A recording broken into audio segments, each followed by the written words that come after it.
is in you. She's going to have to shoot it with 3, with 2.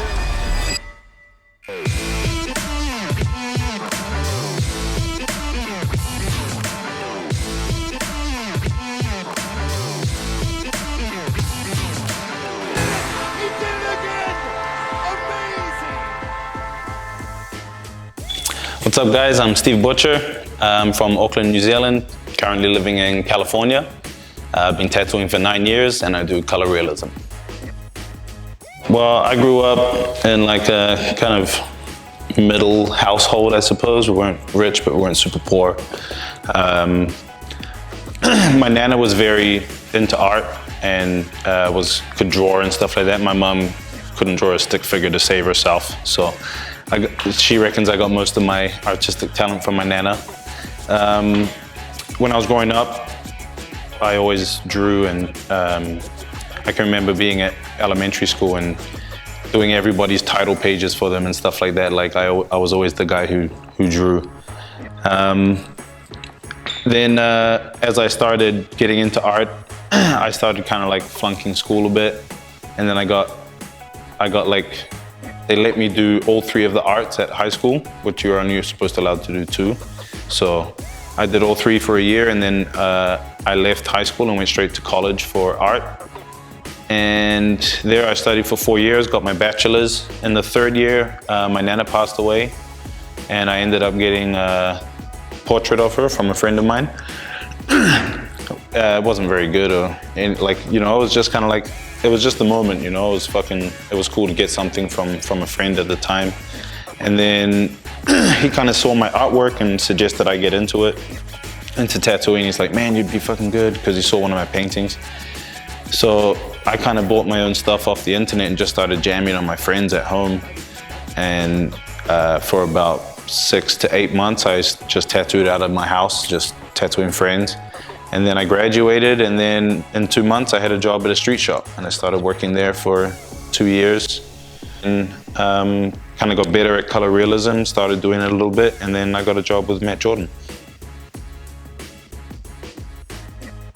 Video games, like hobbies, like that's all I did, man, was like just different shit. I played basketball all the time. I definitely played like countless hours of video games, like stupid amount of hours of video games.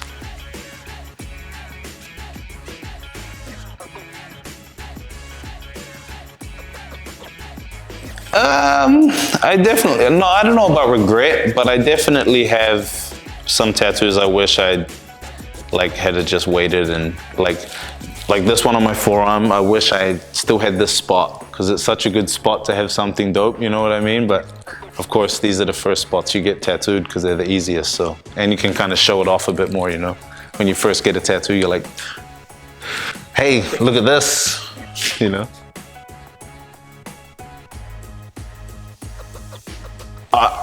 I would. I'm just a pussy, bro. I fucking hate getting pain. Like, I hate getting tattooed, and I've just heard that laser removal hurts even more than tattooing. I know it's a lot quicker, but I've seen people get it. My girl's gotten it. I've seen it, and it healed well. But I'm just a bit worried.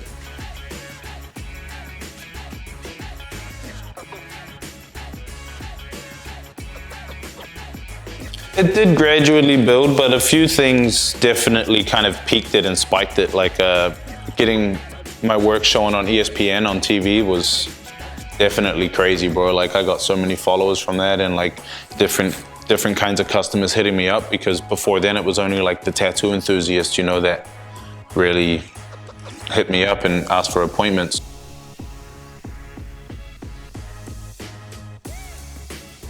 If I had to choose another career, it'd either be fighting or motorsport.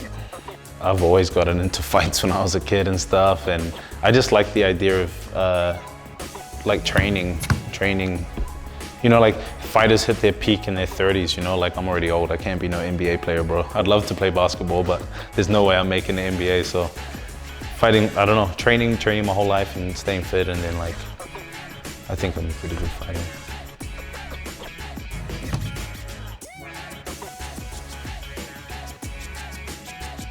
Pat. I try my best to train at least a couple times a week. I do a lot of leg work because leg and core, you know, because that's how you strengthen everything like that, but I still have back problems.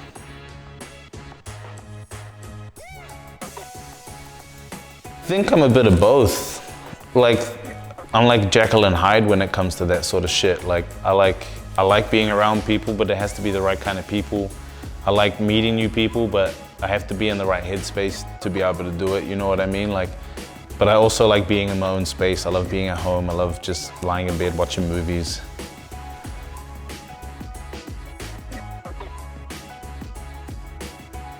The reason why I created my color set is really for like realism artists who do color, who struggle to get the weird colors out of, you know, because like to get a color tattoo right, it's about getting the color and the hue and everything right in each little spot. So it was hard for me to do that with limited color palette. Well, it's not limited at all. There's like over 200 colors, but in my head, it's still limited because I'm like, I still have to mix these 3 colors to make this one that I need. You know what I mean? So I made it for artists who want those weird, dirty kind of, just that extra little hue of a green and a gray or something like this, you know, like, and I've actually had a lot of traditional artists tell me they really like it because like it's good for their background colors or something like that, like some of the muted purples and stuff like that. So, I mean, I created it just so that anyone who wants weird colors has them.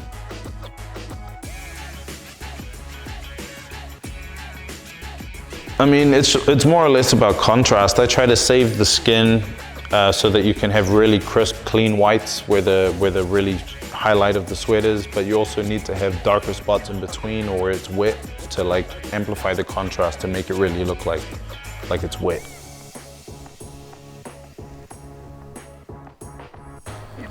Shoes, 100% shoes. Probably shoes would be 2 of them.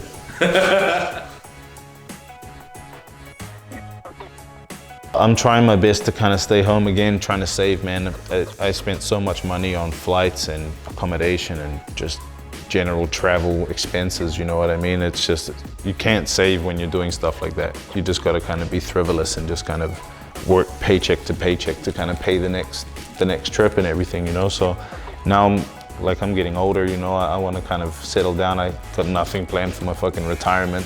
So I kind of want to settle down a little bit and save some money and start a family, shit like that, you know. 3 with 2.